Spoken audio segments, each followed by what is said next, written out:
guys, and welcome back to another episode of Food School Smarter, Stronger, Leaner podcast on a mission to inspire a world where food makes us better. Guys, food does make us better, certain kind of food. But also, what is really important for a human body to stay healthy and fit and performing at high levels physically and mentally, we need to move. We need exercise. And sometimes in life, we feel like we don't necessarily have the time or luxury of time for these kind of activities. We have our work, we have businesses, we have families, we have kids, we have different projects. We can barely find time for sleep, let alone exercise. But guys, if you are a human being, and chances are, if you're listening to this podcast, you are one, you need to move, you need to exercise. But you don't necessarily need to spend a lot of time doing that. And today on this podcast, you're going to hear our conversation with Dr. Martin Gibala, who in short is the guy you want to talk to if you want to talk about efficient exercise, time efficient exercise, or high intensity interval training, or just interval training. So Dr. Martin Gibala is the guy to talk to. He's a professor and the Faculty of Science Research Chair in Integrative Exercise Physiology at McMaster University in Canada. His research examines the mechanistic basis of exercise responses in humans and associated health impacts. Dr. Gibala's science communication efforts include a best-selling book on the topic of time-efficient exercise. So the name of the book is The 1 Minute Workout. I'm, by the way, is a fan of this book. Great science that will motivate you to move in a more efficient and effective way and do it regularly. So The 1 Minute Workout. Science shows a way to get fit that's smarter, faster, shorter. He also co-teaches a massive open online course available on Coursera, Hacking Exercise for Health. So if you want to know more about high-intensity interval training, if you want to know more about efficient, effective training for performance, for health, to get fitter, that, as you find out on this episode, is highly underestimated, getting fitter part for your life quality, for health, and for so many other things. So how to train better, more effectively for health, for performance, to manage your body composition, your calories better, what are the best ways to train for athletes who don't necessarily have all the time they'd like to have for training. Should you do short interval trainings or a longer training? Should you do this high intensity interval training instead of your cardio, or with your cardio, instead of your strength training, or with your strength training? There are so many things we're gonna unpack on this in this episode. You're gonna know more about interval training than probably 99% of people out there, and that will help you to exercise more efficiently, time efficiently, getting results faster, better, and hopefully enjoying your exercise practice more. So guys, without further ado, please tune in to our conversation with Dr. Martin Gibala. Welcome to the show, the second time through. It's, last time we spoke, it was January 2018, so it's like more than 3 years. Thank you for joining me again to share with our listeners, what's the latest new in the world of fitness and exercise and movement, so people can use it in their practice to, get results that they want, health and fitness in a more effective way. So thank you for joining me. Yeah, fair enough. Thanks for having me back. And I realize I owe you a short bio and a photo. I will send that after our conversation today. Yeah, for sure. It's not urgent. So whenever you have time over the weekend, the end of the week, so that would be perfect. So let me start the recording, and we can then continue our conversation, if you don't mind. And if you don't mind, just before we get into it, can you remind me again, your typical audience, your typical listeners? I think I have a sense, probably fairly, people who are interested, obviously, in fitness and nutrition, but can you just give me a sense of your typical listeners? Mm-hmm. So mostly millennials, early 30s, late 30s, into fitness, health, and performance. Also mostly from North America and Canada, but also I have quite a few listeners in Australia, in Southeast Asia, and Europe. And I guess the most interesting topics are how to be more effective with their training to get the results when it comes to metabolic health, performance, mental and physical, and also body recompositioning. Okay, great. No, thanks for that. And, obviously I'm fairly comfortable talking about, I'm sure, the questions you'll ask. And if we're going in the wrong direction, just let me know. And if I'm uncomfortable, I'll let you know that. But like I say, generally, this is all good stuff. I have a sense of where we're probably going, and hopefully it's of value to your listeners. Yeah, I'm sure there's going to be a lot of value. And, this recording, it can be edited. So if you don't want something to be in the final, recording, that you just let me know and I'm going to edit it. And as for the questions, I usually try to give you as much time and opportunity to talk as possible. And what I think, it's not so important at this point. Okay, fair enough. But yeah, thanks again for the opportunity. Yeah, thank you for your time. So, dear listener, welcome to Food School Podcast. And today I have a guest for you that I'm really excited about. That's actually the second time I'm having this guest on the podcast. So we are chatting today with Martin Gibala, who is a professor at McMaster University in Hamilton, Canada, and currently serves as chair of the Department of Kinesiology. For those of you who don't know, it's basically the science about human movement. And also Martin is the author of the 1 Minute Workout, Science Shows a Way to Get Fit That's Smarter, Faster, and Shorter. And I'm very excited to have Martin today with us because all of us, we want to do things in a more effective and efficient way. And for sure, we are into training, we're into fitness, into health, but we'd like to know how to do it better and what the science has to say about that. So without further ado, Martin, welcome, and thank you for joining me on the show today. Thank you for having me back. Martin, so let's just jump into it right away. Last time we spoke, it was January 2018, so basically 3 years ago, and we talked a lot about what was known back then about high intensity interval training and how in many areas it's a much better way to get results, more effective. So what's new? What happened since then? What are some new major developments that you can share with us today? Well, I guess we've had a global pandemic, and that's overlapped a little bit with some interest in interval training. I think at the time, even when we spoke, and let me just start by saying, clearly, interval training has been around for a long time. Athletes used it at the turn of the century to compete successfully in Olympic running events. And in some ways, we tend to rediscover interval training every decade or so, at least from a scientific perspective. So clearly there's a long scientific and athletic history related to interval training.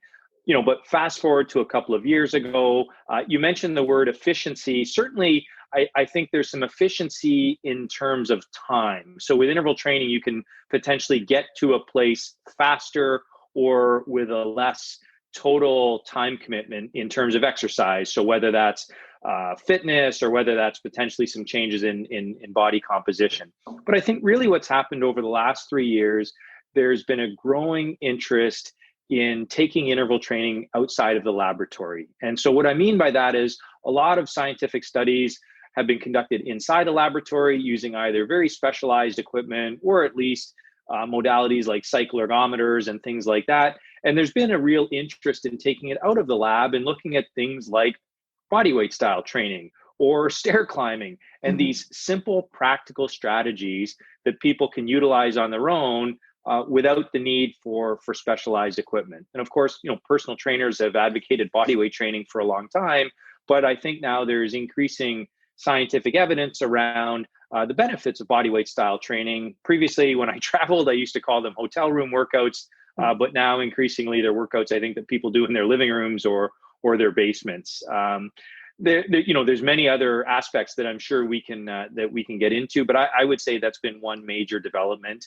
And this whole notion of what's been termed exercise snacks. So these very brief bouts of vigorous exercise. We're talking, a few flights of stair climbing or a short period of body weight training that might take 10 minutes in total to do the workout. And these have invariably termed exercise snacks, and they seem to be getting a lot of attention right now, again, because many of us are out of our normal fitness routines, or at least maintaining our previous routines has become much more challenging in this reality of lockdowns, and the access to specialized equipment is not there for a lot of individuals. Yeah, thank you for sharing this. Well, I absolutely love the idea of exercise snacking. That's the only kind of snacking that I'm fond of. And for me personally, it means actually to do every 30 minutes, I try to do a few movements, like a few burpees, squats, sit-ups, and I just feel so much better. Like my brain seems to work so much better, and physically I just feel so much more energetic when I do, this exercise snacks on a regular basis. And also, yeah, you're right. Right now, for example, I'm in London and everything is closed and probably going to be closed till, I don't know, April or something. And the only thing that saved my fitness, and I think also like my mental health, was those kind of workouts that I can perform with my body weight or with minimum equipment, like some resistance bands, or whatever is available, like chairs and bottles or some dumbbells. And the only option I had was, those high intensity interval training kind of body weight workouts, basically. And that seems to be working really well. Yeah, as you allude to, there's certainly a lot of anecdotal evidence for this, and many individuals who are interested in fitness have been practicing on their own, or clients now through virtual sessions have advocated this type of training. But there hasn't been a ton of scientific evidence to support it. Certainly there has been a few studies, and I think we're seeing more studies now coming out. And so I think for the practitioner, it is nice to know that these workouts have been scientifically validated, if you will. Now, many of these studies, they tend to be relatively small. They tend to be relatively short term. But, even some of our work has shown that 6 weeks of body weight style interval training requiring only 11 minutes per session. If people did that 3 times a week, that's only about a half-hour time commitment each week. If people did that for 6 weeks, we saw a measurable improvement in their fitness using the gold standard measurement, which is a maximal oxygen uptake test in a laboratory. So again, I think what we're finding, science is establishing the fitness benefits and validating, I think, some of these workouts that many individuals have been doing on their own. And again, I'd go back to this idea of we tend to rediscover this. Our recent study was actually modeled after a program that the Royal Canadian Air Force had developed in the late 1950s to keep service members fit when they were stationed in the far north. So you can imagine these individuals at the height of the Cold War, stationed in the far north. They didn't have fancy exercise equipment. And so the Canadian Air Force had developed this program called 5BX, which just stood for 5 basic exercises. And it only took 11 minutes a day. It was designed for men. There was a comparable program for women called XBX. And it was essentially simple calisthenics exercises. And they, were very effective at keeping the service members fit. And so here we are, 60 years later, basically applying a very similar type of protocol and showing that indeed, when we use these scientific measurements, we can establish that it's beneficial for their fitness. I have a couple of questions about that, that I'm really curious about, if you don't mind. So for that workout you mentioned that was designed for Air Force, uh, people, what were the exercises and what was the protocol that made it high intensity? What I'm trying to, I guess, understand is does it mean to perform a high intensity interval workout compared to just, doing whatever? Yeah, so maybe let's tackle that second question first. Okay. And you're right. High intensity means different things to different people, and even within the scientific literature, there's no consensus. That being said, I think broadly speaking, high intensity means your heart rate gets above 80% of your individual maximum during the hard intervals. There's also some people use the term vigorous, and this depends on which public health agency scale you use, but again, we're somewhere around that 80% of maximum range, and if you exceed that threshold, we deem that high intensity intervals. And of course, those intervals could last 4 or 5 minutes. It's possible for people to sustain those that long, and that's distinguished from a more intense flavor of interval training known as sprint interval training. And in those cases, the efforts are truly all out. I like to use the term sprint from danger pace, or the pace you might run at to save your child from an oncoming car. And so those are, broadly speaking, the two main types of interval training. But I think it's also important to remember that interval training can involve something as interval walking. And this type of training is obviously much more suited to individuals who are unable or unwilling to perform very intense, vigorous efforts. So that's sort of my working definition of high intensity interval, above 80% of your individual maximum. And in terms of the 5BX plan, the exercises varied, but you can think of traditional calisthenics. So jumping jacks, push-ups, air squats, split squat jumps, burpees, things like that. And even the original 5BX plan, it had many different levels because there was a recognition that this could be scaled to individual starting fitness level. And in our recent study, we instructed individuals to perform exercise at a self-selected, challenging pace. So that was the only simple description that we gave them. We would like you to exercise at a pace you deem challenging, and so do as many repetitions as you can within the 1 minute hard workouts or hard bouts of exercise. And people self-selected an intensity that on average was about 83% of their maximal heart rate.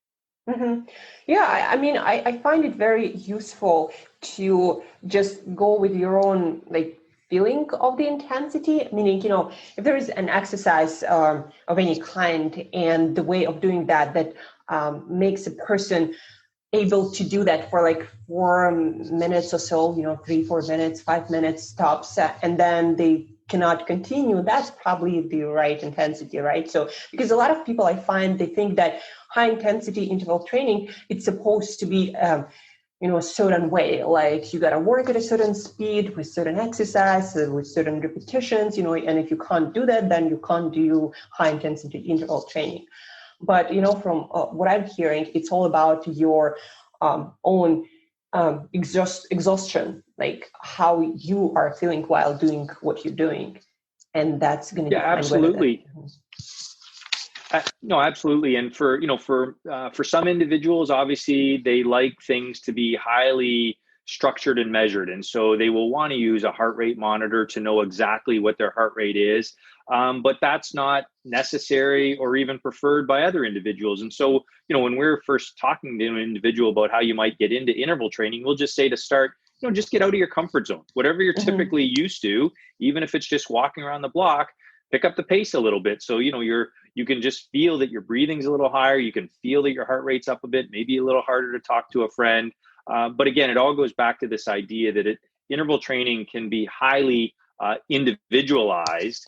And when I give scientific presentations, there's a graph that I love to show, and it's a heart rate tracing from two different individuals on very different ends of the fitness spectrum. One is an Olympic athlete, and the other is a coronary heart disease patient, so someone with heart failure, and they're doing the exact same interval program. It's just that it normalized to their own capacity. And I think it really makes the point that interval training can really be scaled to starting fitness.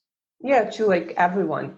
I'm using this like workout app, and they have those like GRID high intensity interval training workouts, and they have athletes there. So I'm not at like that same level, but I always modify the movements, usually the speed or the difficulty of the movement, and do whatever I can do, during those 4 or 5 minutes, just to match the perceived intensity.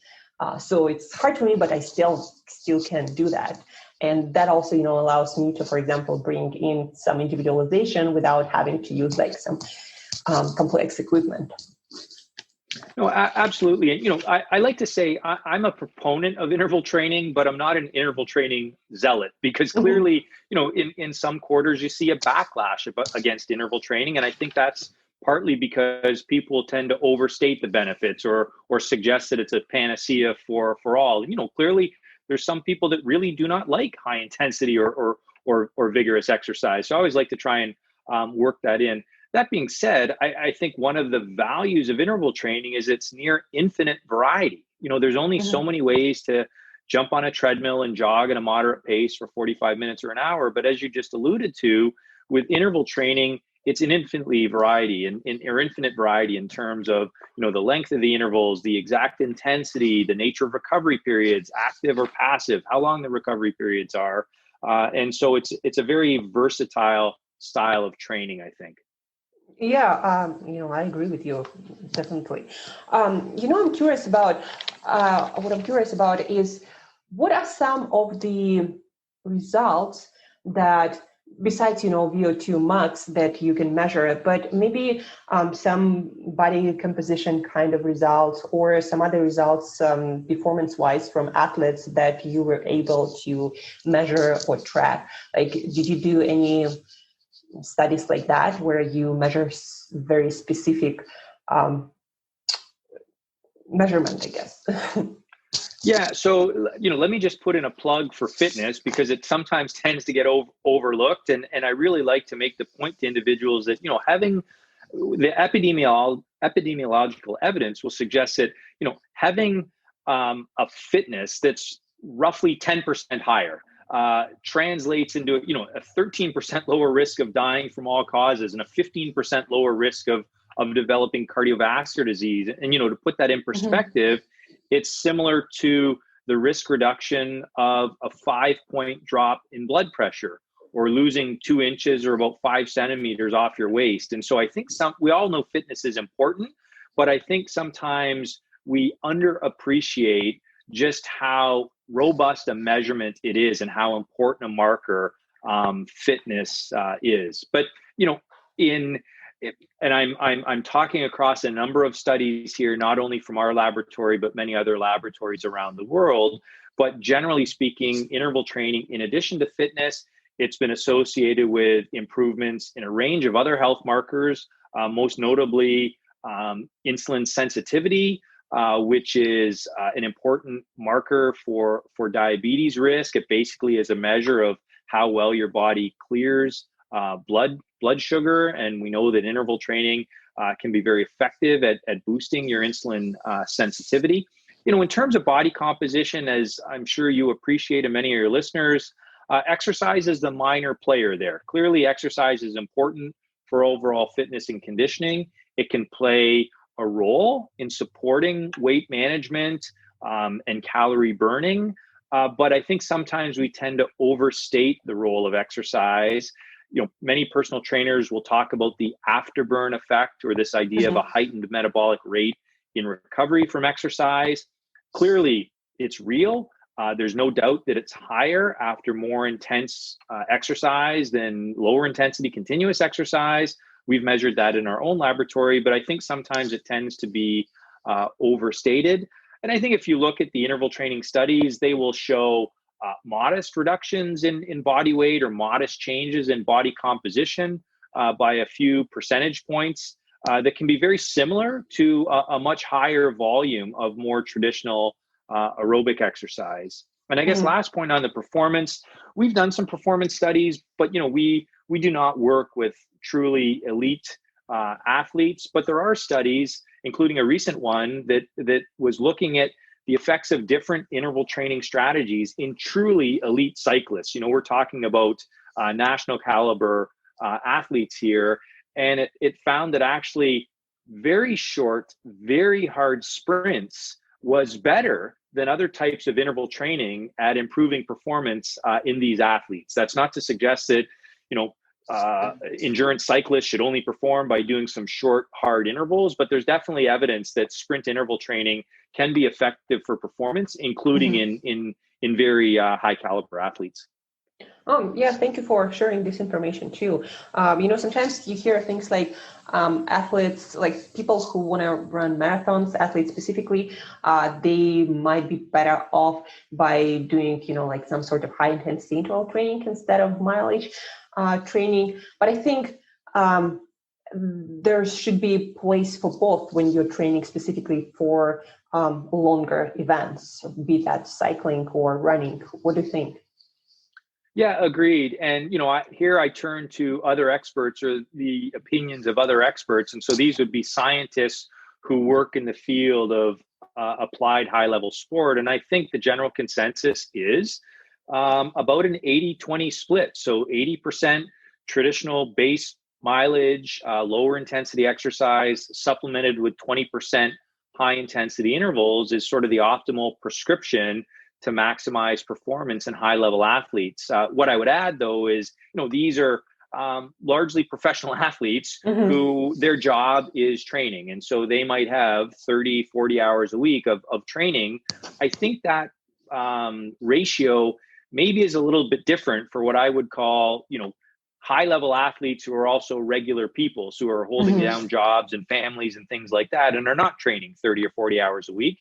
I think there's a case to be made that perhaps a 50-50 split or a 60-40 split, I think increasing the amount of time spent in high intensity interval training can be an effective strategy for these individuals when the overall training volume is reduced. But, if I got 50 coaches on the call here, thered be 50 different opinions in terms of the best way to do it.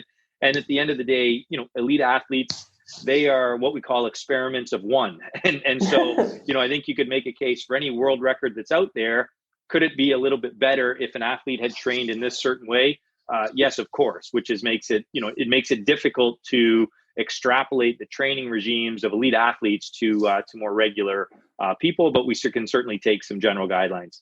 Yeah. Okay. Thank you for sharing this information. It all makes sense. It all comes down very often to an individual level, genetics and how certain people adapt to certain kinds of training and recover from them. So that's definitely makes sense. Let's get back a little bit more to body composition results when it comes to high intensity interval training, because a lot of people are, interested in changing that, specifically lowering their body fat and lowering their weight specifically. A lot of people ask me if high intensity interval training compared to, let's say, regular normal pace kind of training, when it comes to hunger, do you have any data showing that hunger levels are different for high intensity interval training and regular style training? We have not measured that, but there is some research out there on that. Like a lot of research on almost any topic, there's some conflicting results and there's not a very clear overall message. And I think right now the data is limited and a bit what we say equivocal, not absolutely clear. And so there can't be a take-home conclusion right now. But there's definitely some evidence that higher intensity interval training can affect some of these satiety hormones, including reducing them. But there's also, some other evidence to suggest that maybe people are a little bit more hungry after they do higher intensity exercise. So I think it's probably one of those areas. It's highly individualized, but the short answer is yes. The intensity of exercise can influence some of these circulating hormones or compounds that are involved in satiety and eating. But the message right now is far from clear, but it's definitely an active area of research, including some colleagues who work at universities less than an hour from where I'm talking to you right now. And so I think we'll have some better answers to that in the coming years.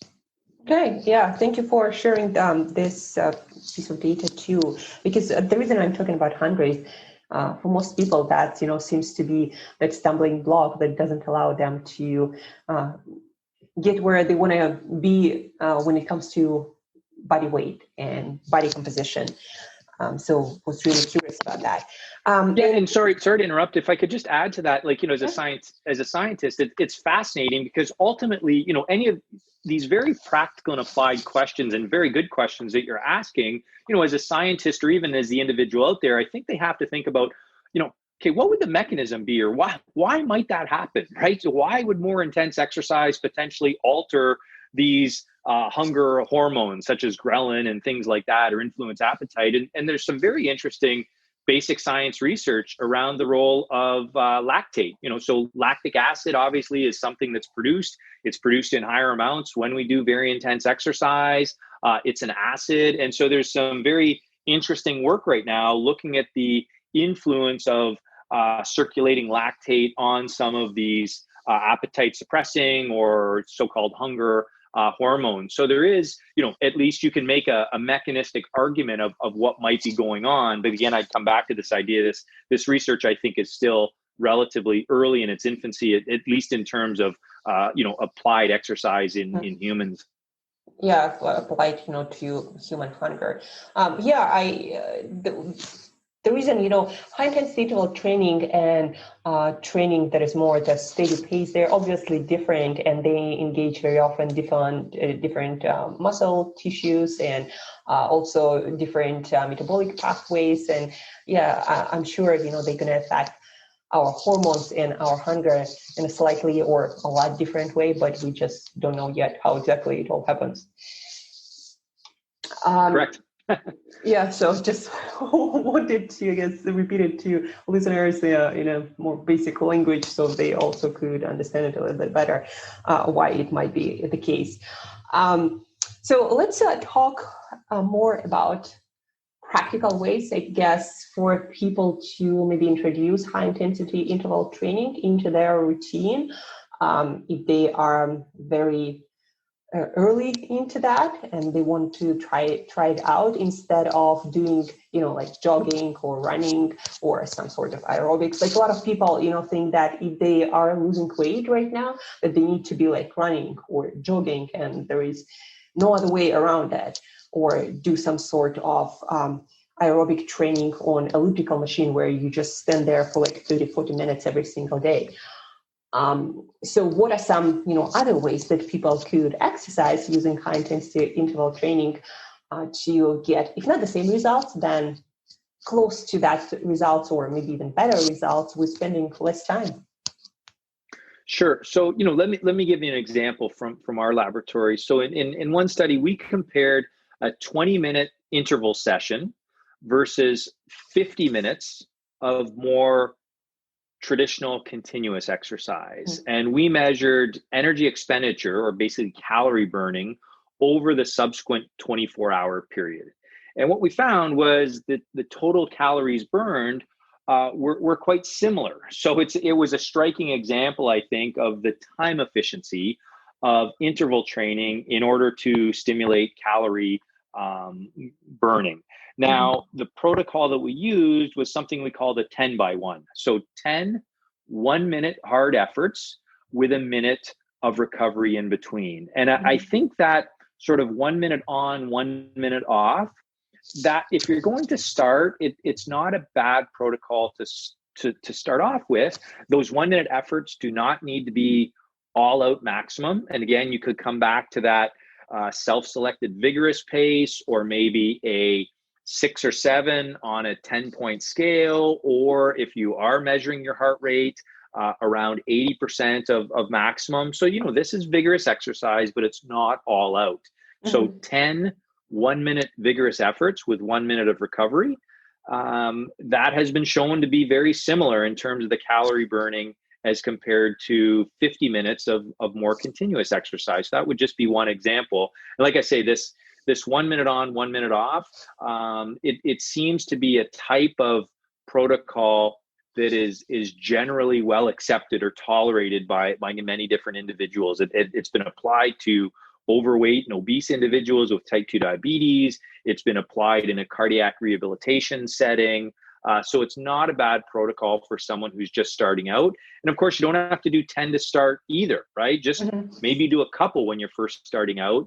And there's evidence to show that a 5x1 is almost as good as a 10x1, at least in terms of the improvement in fitness. And so I think, that's another general rule of thumb that, the law of diminishing returns. So you get a lot of bang for your buck with a couple of intervals. The more you do, it's better, but it's not a straight line relationship. And so again, for people who are time pressed or just starting out, knowing that just doing a couple can still be effective is an empowering message, I think. Yeah, I think it's very empowering for people to understand that they can, again, individualize it in so many ways.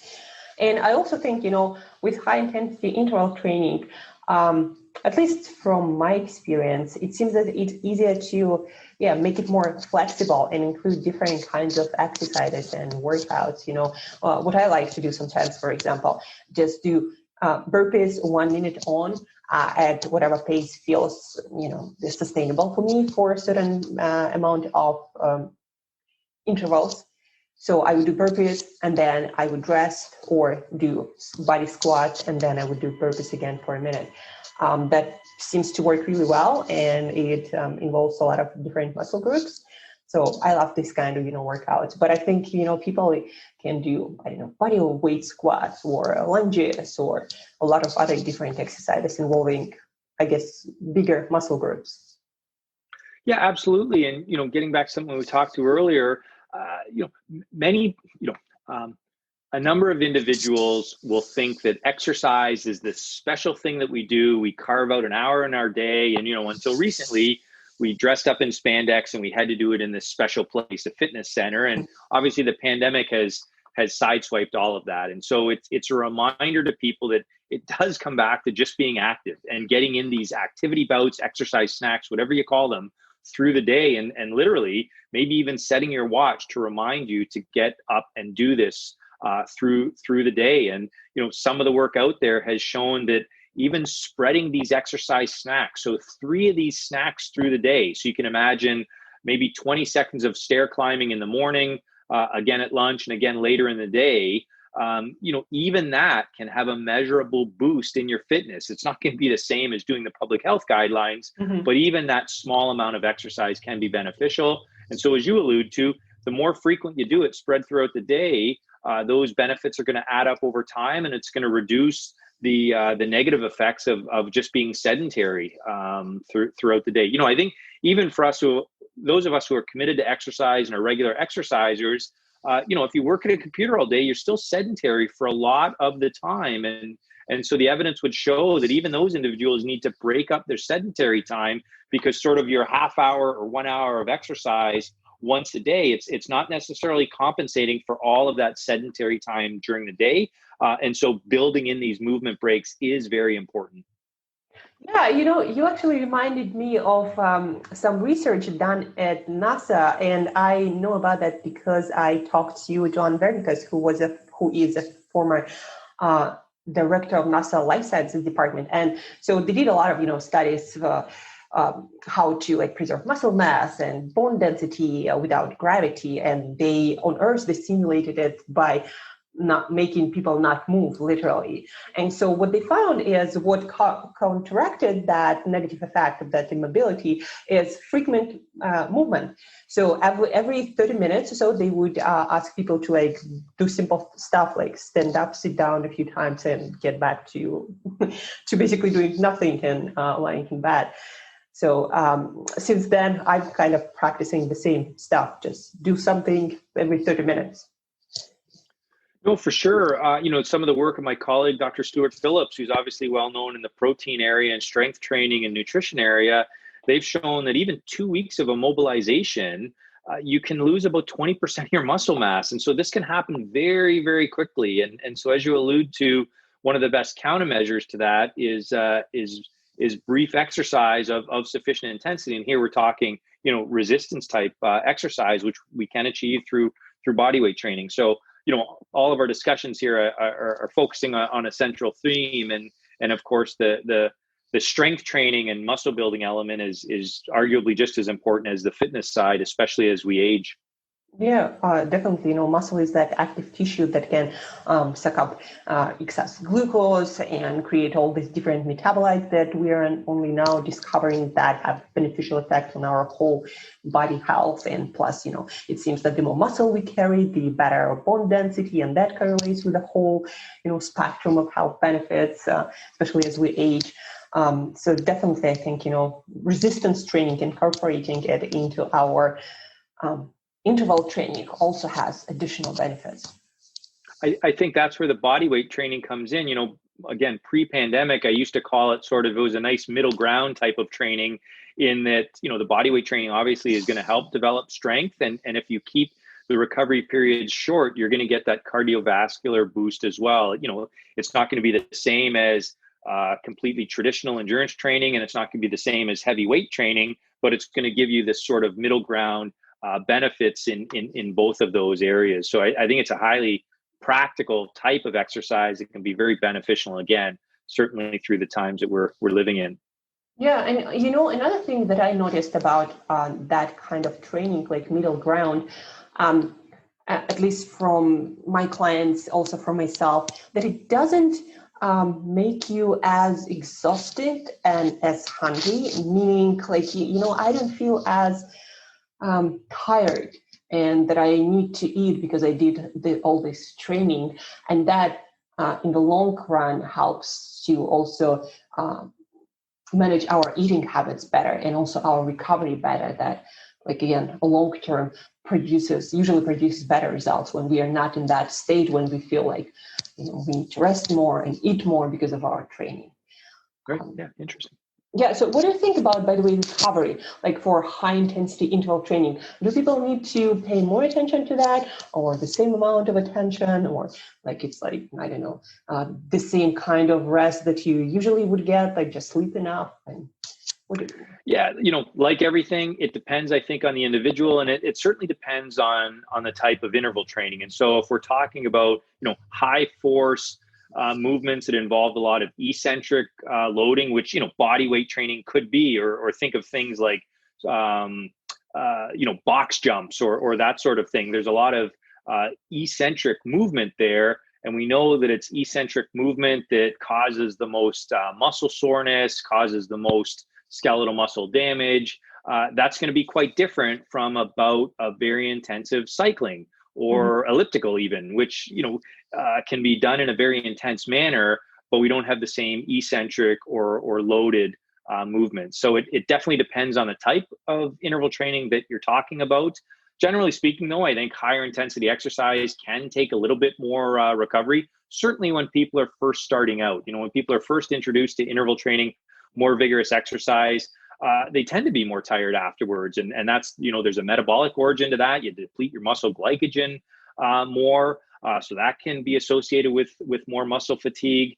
And if it is loaded type exercise, they're going to be more sore afterwards as well. Anyone who's exercised know that initial soreness is quite transitory. And even if you do a couple of workouts, you're not as sore or tired afterwards. But it's definitely something that I think people need to keep in mind. But again, it's highly individual. I can prescribe the exact same interval training program to two people. One person's going to absolutely thrive on it, and the other person is going to break down because they're just not, it's not suitable for them. So, it comes back to these knowing yourself, and, these are a bit wishy-washy answers, but anyone who's exercised knows that listen to your body. You really just have to be smart, especially when you're first starting out. And come back to this one size fits all message. It just does not apply to any type of exercise, and certainly for interval training. So you'll pick up the magazine article and it'll say never do interval training more than once a week, or if you do it 5 times a week, you'll break down. We all know athletes that absolutely thrive on basically interval training almost every day of the week. But I think it's important that we say that's not the type of training for everyone. And so these absolute hard and fast rules that you'll often read, I think you have to be skeptical of those and take them with a grain of salt. Yeah, definitely. I agree on that. In my personal experience, I know that when I do my own like kind of interval training, I need more sleep. So I just turn off alarm and allow my body to rest as much as it needs to.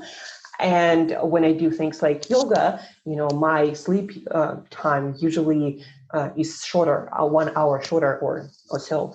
And I think, yeah, allowing that flexibility, like each of us needs to allow ourselves that flexibility to kind of learn from our own experience.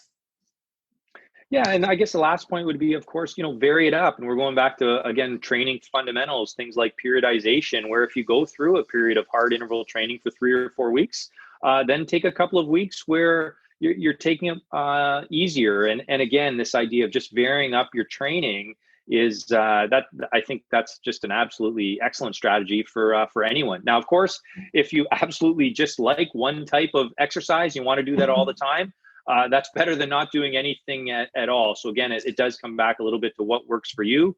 But ideally, I think we like to see it varied up over time, both to prevent boredom. And of course, you're constantly challenging the body in different ways then. Yeah, I mean, I totally agree. The most important thing is keep moving in whatever way you like and can. It's a bit like, you'll read, oh, it's better to exercise in the morning after an overnight fast. And, that may be technically true. And you may eke out a couple more calories burned from fat if you exercise on an empty stomach in the morning. But if you're not a morning person, or you're someone who absolutely needs to have food in your gut before you exercise, that message is lost on you. And so again, I think it really does come down to finding out what you like and enjoy, and sticking with that over the long term is going to be the best approach. Yeah, I agree. I agree with that completely. And Martin, can you share with our listeners, please, what do you personally do based, on all the science, all the research that you do indeed? Like, how now do you design your own training routine? Yeah, sure. And of course, this works for me. I'm not suggesting that this is the way that people should do their own training or optimize it. Part of the reason I got into interval training, I write about this in my book, is 20 years ago, I was a new professor at McMaster, quite busy. I have a working spouse. We had 2 young children at the time. I found myself with little time to exercise, and so I sort of tried it myself and found that it was quite effective. And so fast forward now 20 years. I train, or I exercise, or I'm active at least most days of the week. I tend to alternate between body weight style interval training mixed with some traditional lifting. We're talking cleans and fundamental exercises like deadlift, some of those types of things. And on the days in between, then it's typically cycle based interval training. I have left knee osteoarthritis, so I can't run anymore, but I can cycle quite intensely. And until the pandemic, I played ice hockey once a week as well. Many team sports have an interval training base to it, and so that type of exercise works for me. Rarely do I work out for more than 30 minutes at a time, but I've found this to be an excellent way personally to maintain my fitness and strength as I've aged over time. And I'm fortunate, I have a typical garage gym setup in my basement. It's not fancy. I have some kettlebells, I have a rack, I have a bike, but I also, I used to train in a facility, but now I basically have it at home, and it works very well for me. And it's particularly worked well over the last year because my fitness routine has changed very little from before the pandemic, because I mainly do it by myself at home, and I'm fortunate to have access to some of the equipment that I need. Last question was, so when it comes to your cycling training, that is more of a cardio type of training, I guess, traditional cardio type of training that people might think about. What kind of intervals do you use on a regular basis, or do you make them different every time, or are they kind of the same, like the minutes, the Yeah, no. So, and so my cycle training, it's cardio based, but it's almost always intervals. I would say once a month I might do 30 minutes of continuous cycling on the bike, but otherwise it's invariably intervals. Often I will do 5 4-minute hard efforts with a minute in between, and so again with a little bit of warm up, that takes about 30 minutes. So I would say that's a very common one for me, 5 4-minute efforts. And those Mm-hmm. 4-minute efforts, I'm getting up to 85 or 90% of my maximal heart rate. Sometimes I'll do this 10 by 1. So you're going for a minute hard, and there the intensities or the workload settings would be higher, of course, than in the Mm-hmm. 4 minutes. But I would say that 5 4-minute workout is sort of a staple for me. It's still interval based. I'm still changing things up, but it's not like every minute I'm having to change the workload settings. So it's sort of a nice middle ground interval program, if you will, for me. Okay. Um, I understand. And what about warm up and cool down? Do you do any of that before your training? Yeah, so it's interesting. Even on the bike, my warm up has extended a little bit. Now sometimes I used to only do 1 or 2 minutes. Now it's basically a 5 minute warm up. Of course, one of the things, if you want time efficiency, you can't spend a ton of time warming up and cooling down, or it detracts from it. But my warm up on the bike is a standard progressive stepwise increase, and definitely I've come to appreciate the importance of warm up before I lift now. And so there, I'm always cycling for 5 or 10 minutes and trying to do some, very light movement simulations before I lift. So I've definitely come to appreciate more the role of warm up, even if it's just 5 or 10 minutes. But it is something now I do all the time before I do any type of more vigorous exercise. Mhm. Yeah, I think I personally believe that warm up is very important, just to start that blood circulation going and preventing injuries, of course, warming everything up. And for me, it's also, about like kind of feeling through different movements that you are about to perform at higher intensity to feel if your body is okay, today, and everything is working as it's supposed to be working. Um, so I'm also a huge believer in warm up and also cool down. These days I do a lot of foam rolling that seems to help a lot with recovery from different workouts. Do you do by the way, any foam rolling? I'm just such a huge fan of that lately. Yeah, interesting. I have purchased one, and I will do it. As a scientist, I know it's very controversial, and the evidence is not great. The evidence isn't even great for stretching or massage or foam rolling, any of these Mhm. modalities. But certainly, it's a good hurt, if you will. That's a common refrain, I think, and so yes, I have adopted some foam rolling myself, just to try and help with these aches and tweaks and that you invariably get. I don't know physiologically if it's doing anything for me, but it does at least tend to feel a little bit better, and that's certainly at least half the battle. Yeah, feeling better for sure. Some clients of mine though joke that it make them like I suggest it as a relaxing kind of thing, and they're like, "Are you kidding? It's more like something you would use in jail." People would want to hurt more. Certainly some of those spots, it's more like you're, hitting yourself with a hot poker on those certain areas. But, again, whatever works for you. Yeah, I agree on that completely. So thank you, Martin, for this amazing conversation about exercise, high intensity interval training, movement, and getting healthier and fitter in a smarter way, if I can say so. So, is there anything else you'd like to add, or maybe a final piece of advice that you'd like to give to our listeners to um, upgrade their training, or at least, I don't know, get better results with more Yeah, I would just give efficiency? a plug to something. It's a free resource. So I mentioned my colleague, Dr. Stuart Phillips, and I, through our university, McMaster, we co-developed what's called a massive open online course, or a MOOC. It's Mm-hmm. basically 25 video modules, about 5 minutes each. It's called Hacking Exercise for Health, and it offers some practical tips on training for cardio as well as strength training. More designed, I think, for the beginner, but there might be some tips in there that are relevant. It's offered through the Coursera Yeah, I think platform. I found it online. So again, it's hacking exercise for what's the name? Health.